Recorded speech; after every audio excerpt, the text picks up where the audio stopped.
Assalamu alaikum. You just have no idea how intimidating it is to be up here in front of this many people. It's amazing. This conference has just been amazing. I want to start by setting the record straight. First, I think the most impressive thing that I can say I have in my bio, and just to save all the Facebook messages asking me, yes, I am Yasmin Mogahed's sister. Alhamdulillah. I want to build on what Professor Esposito talked about. He really made a case for a call to action. Muslims have to be involved in some capacity in the public square. And I want to start by first putting out a different narrative that I think we need to start talking about and thinking about when we think about our role in our society. And then I want to talk about what I think is an often missing part of this conversation, which is the spiritual dimensions of activism. So first, the narrative that I'd like us to really consider for how we engage in our society. You know, oftentimes the questions that are asked, especially in the line of work I do, which is studying Muslim opinion globally and specifically also Muslim American opinion, the question that's often asked by policymakers or the media when they want to hear what Muslims think is, are they a threat? Are Muslims a threat? I mean, that's the question. So essentially the question is, are Muslim Americans or Muslim Canadians a benign or malignant tumor? Now, these societies are bodies. They discovered a tumor called Muslims, and they just want to know, what is the nature of this tumor? So tell us, from your research, should we be scared of this tumor? Should we try to extract it? Should we try to, put it under radiation or chemo? Should we at least, at the bare minimum, keep it under surveillance? Or is it pretty much benign and we can just leave it alone? And what I'd like us to start responding with is not, we're actually really benign. We are harmless. We aren't going to hurt you. Islam means peace. Now, all of these are true statements, but we're answering the wrong question.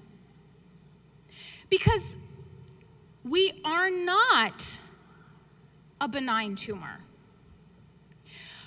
Muslims are a vital organ. These societies, our societies, would be weaker, less safe, less prosperous if our communities were not part of them. So we have to stop answering the wrong question, and we have to have a completely different narrative that we're offering the world. And the first part of that is for us to understand who we are. We are a vital organ in the body of our society, not a benign tumor. Now, I want to talk to you, referencing the Quran, about how we should approach this public role that we inevitably will be called to take on.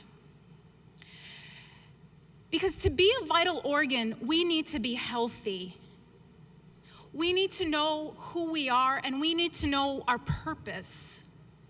And so the Quran actually has like a handbook for the activist. And it's in Surah Al-Muddathir.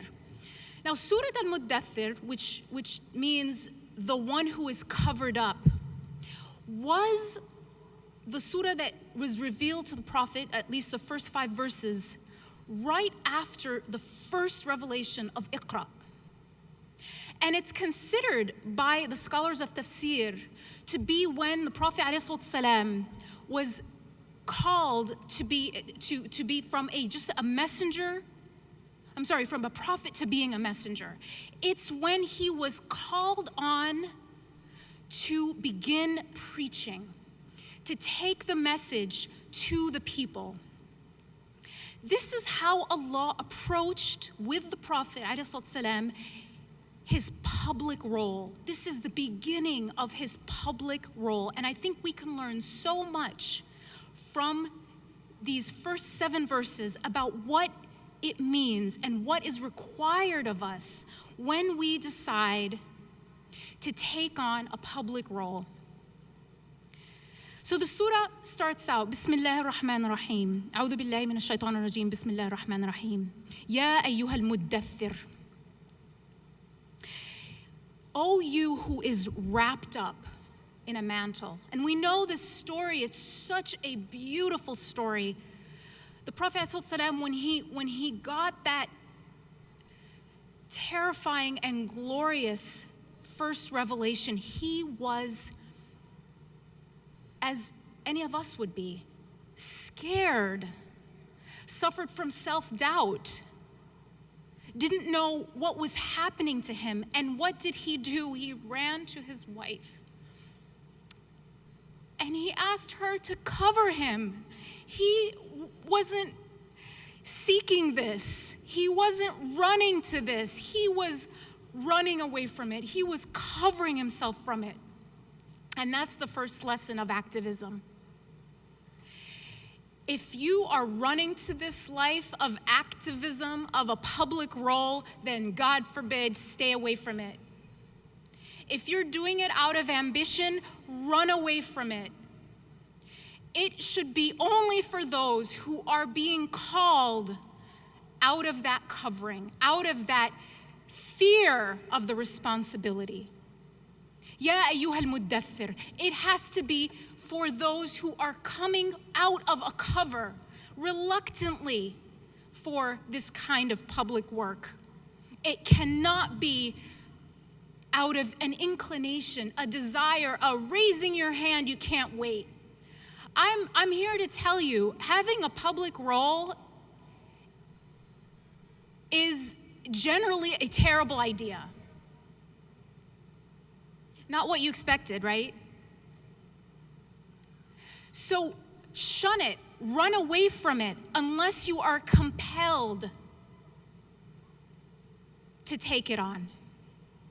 And when you are, then listen to the rest of the surah. قُمْ فَأَنذِرْ. Arise and deliver thy warning. Now this is really, really important. The Prophet ﷺ was not told to rise and make everybody Muslim. He was told to rise and warn. He was not asked for results. Is there anything having to do with outcomes in this ayah? No. Because his responsibility wasn't the outcomes. Even the Prophet ﷺ was not asked for outcomes. He was asked for obedience. If you are going to take a public role, divorce yourself of your attachment to the outcomes. You are not responsible for the outcomes. You are going to be asked about your obedience, not about the outcomes. If you attach yourself to the outcomes, you will very quickly fall into a philosophy of the means justifies the ends. I have seen it too many times, and it is understandable and it is natural. You are so eager for people to come to your event. So you start recruiting out of somebody else's group. And then there's division and hatred between the two groups in the same Muslim community when they're both Qiyam al-Layls. What difference does it make if they're going to Qiyam al-Layl at the other masjid? I can still not understand this idea of actively recruiting somebody else's Qiyam al-Layl. Really? The outcomes are not your responsibility. Ask yourself one question: what does God want from me? Yasmin said it a few days ago, yesterday and today. What does God want from me? That is the only thing that matters. The outcomes are irrelevant to you.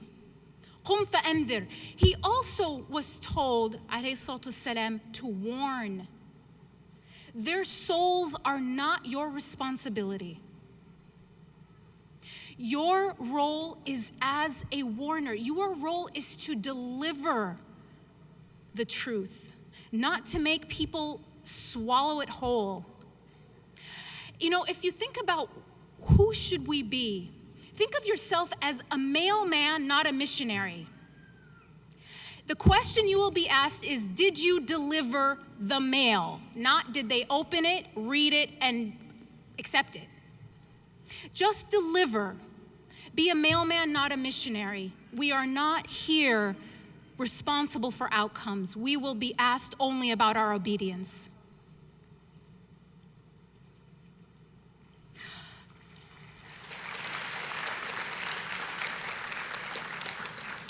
وَرَبِّكَ فَكَبِّرْ.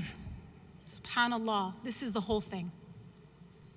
And thy Lord you should magnify. A public role must be to glorify God. It must be so God is glorified, not your organization, not your movement, not some leader, not some brand. How many times have we seen in our communities people mistaking the means and the mission? If God is the real goal, if it is about glorifying Him, then we're not going to compete on petty things, because we will all be working toward the same goal, even if our means are diverse. Making God the goal also helps us let go when it's time for us to let go. Now, I have been in several situations, both as a community member and even as an advisor and as a consultant, where people tell me, or I experience, a situation where an institution has founding members on a board who have been there for 30 years, kind of like Mubarak. And the community needs them to move on, because young blood needs to come in and take on the next chapter of the organization. It's okay. And they just cannot let go. And then there are lawsuits and fistfights. We need to separate between the mission and the means. And I'm no better, right? I used to be the executive director of the Gallup Center for Muslim Studies. I was so proud of this institution that I founded and I thought was doing such important work. And so when there would be a threat to my center within my company, we didn't have, the funds, or there were political issues that I felt like were threatening my center, I would be freaking out. It would be huge anxiety and stress, as if the means became the ends. If I am truly certain that this is simply a means to glorify God in some way, to serve Him on His path, then I have to have the sakina, the security, and the peace to know that if He chooses this vehicle for me to walk on His path for a time, then I should use that vehicle to go on His path for a time. And when He takes that vehicle away from me, He'll give me a different vehicle to walk on His path. But my goal is to be on His path to get back to Him, not to ride this vehicle, which should be irrelevant, should be expendable. So let go of your pet projects if they aren't meant to be yours anymore. Let go of your institutions if you need to move on. Attach yourself to the mission, not to the means. Make it about glorifying God, not glorifying a brand, a movement, a leader.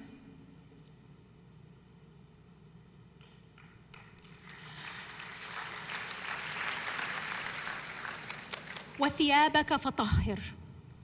Now, these two simple words have layers upon layers of meaning. So one meaning, the apparent one that you often see in translations is, and purify your garment, your actual clothing. And so the scholars of tafsir have said that this means make sure that your garment is from halal means, meaning generally make sure that what you're doing and how you're conducting yourself is from halal means. If you're going to take on a public role, make sure that the resources that you're using for that public role are befitting the mission of your role. Another meaning, though, is it's your inner self, your heart, that you should purify. That thiyabaka is actually your inner soul. And I want to talk about this for a minute. If you are going to take on a public role, you have just signed yourself up to do way more in terms of inner work than the regular person, than the regular Joe, Mo, or Mahmoud. It is not going to be enough for you to just do the minimum anymore, because you've taken on another level. You've gone from little leagues to the Olympics, and the training that you need to compete and to be whole in this new world of being scrutinized and written about by bloggers and insulted on Twitter is a whole new world of spiritual fitness. And just like the Prophet ﷺ was told that you will be carrying a heavy message, so only sleep a third of the night, it's the same way with any of you who want to take on this public role. It's like the exact opposite of the secular message. Your days will be long and hard, so make sure not to get a lot of sleep. Purify thy soul. Do the inner work. Without it, you will inevitably fall into attachment to the means, attachment to the fame, attachment to the ego.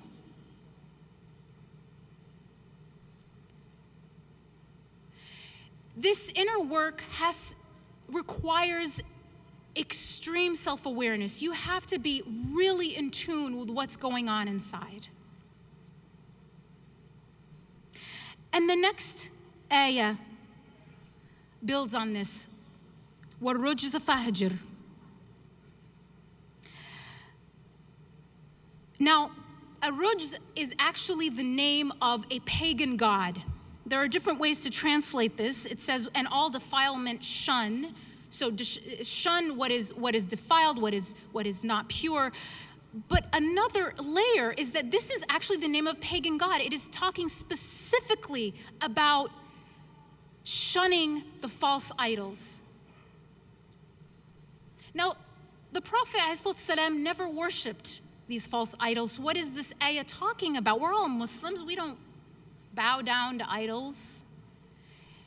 It's talking about the invisible idols that we deal with every day.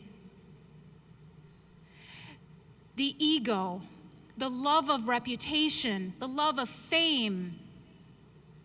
We have to shun these. We have to purify our intentions over and over and over and over. Now, this does not mean that at the first feeling of enjoying the recognition that you should quit. This is not about self-flagellation. This is about self-awareness. This is about being a part of a struggle against yourself. Always in struggle. If you're struggling, then you're okay. If you're beating yourself up, then you are falling into a trap of shaitan. And if you're feeling way too satisfied, you've also fallen into a trap of shaitan. Where you need to be is in the middle, where you are constantly asking yourself, what am I doing and how do I get there? Struggle with yourself, don't beat yourself up, and don't be satisfied. ولا تمنن تستكثر. Don't give so that you may increase yourself is one meaning of this ayah. Don't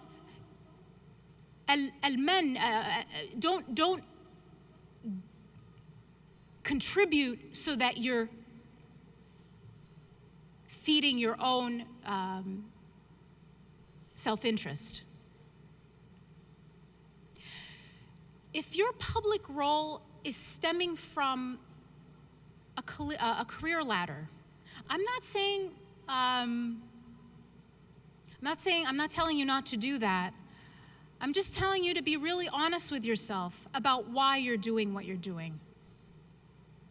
What is needed for us to be the vital organs that we need to be is for this work to be rooted in sincerity. It has to be selfless giving. It has to be expecting nothing. In fact, perhaps expecting nothing but harm. Because if you think it's going to be easy, think again.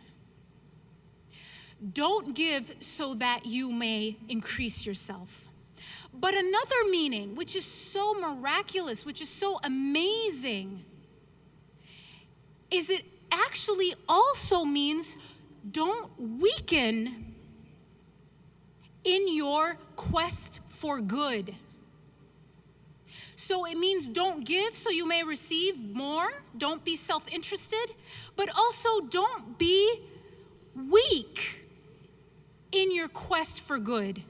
If you're going to do something, do it with ihsan. This conference is a perfect example. Wallahi, mashallah. I say this from my heart. Look at the sincerity that is so manifest. Look at the number of people here. Look at the organization. They are not weak in seeking good. If you're going to do it for Allah, then don't be weak. Be strong in your seeking of excellence. Don't I won't say what I usually say. Don't half do it. Give it your all or stay home.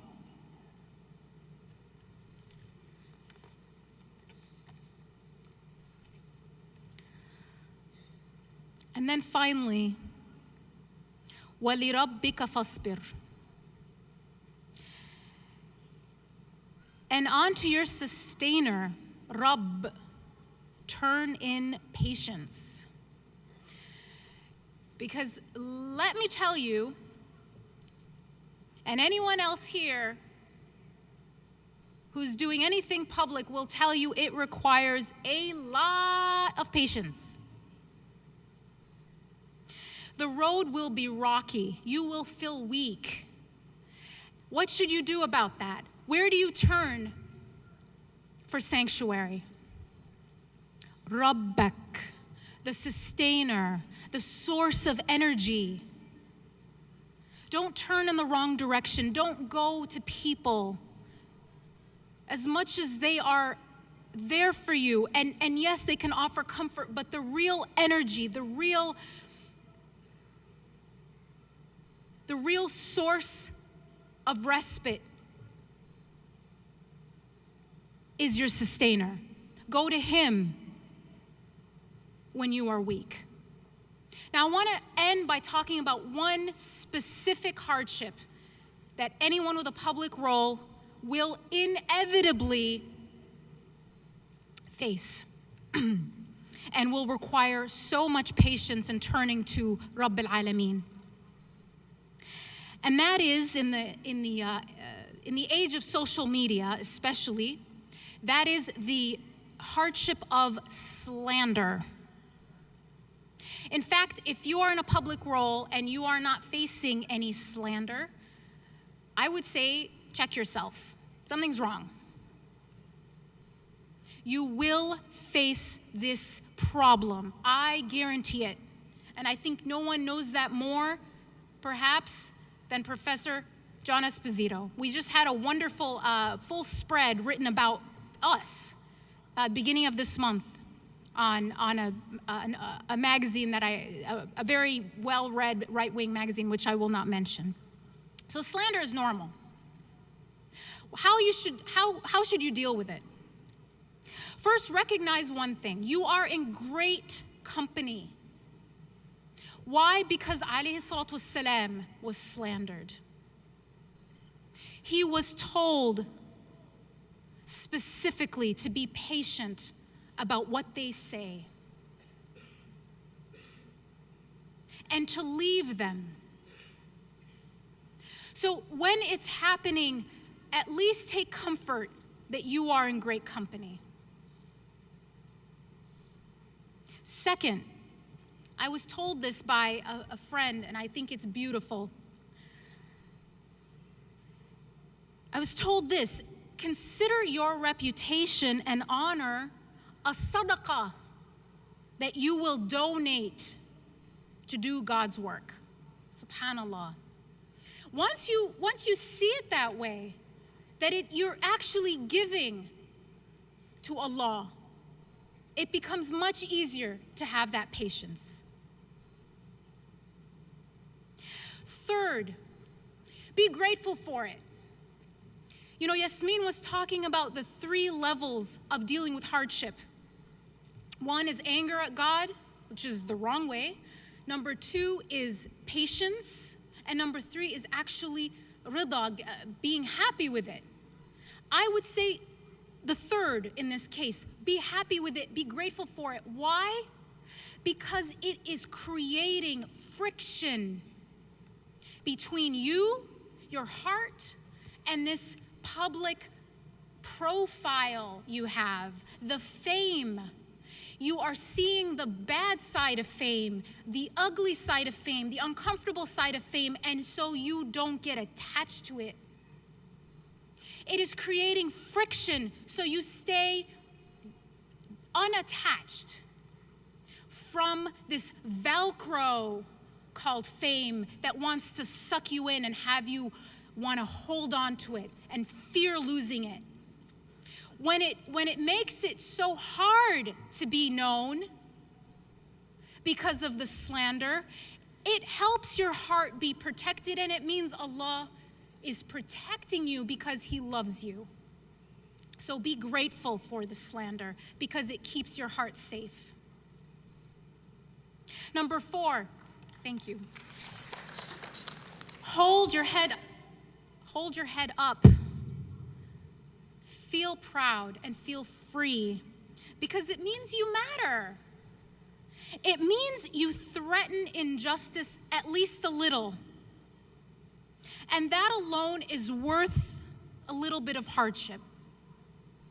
They wouldn't be going after you if you weren't threatening some status quo that is built on injustice. And then finally, number 5, remember how lucky we are. We're all here, we're all safe. There's no tear gas, there are no bullets. So what are we enduring? Some Twitter trolls? Some crazy bloggers? Alhamdulillah, we go home to our families and we're safe. Our brothers and sisters are paying a much higher price to say a word of truth. Jazakallah khairan.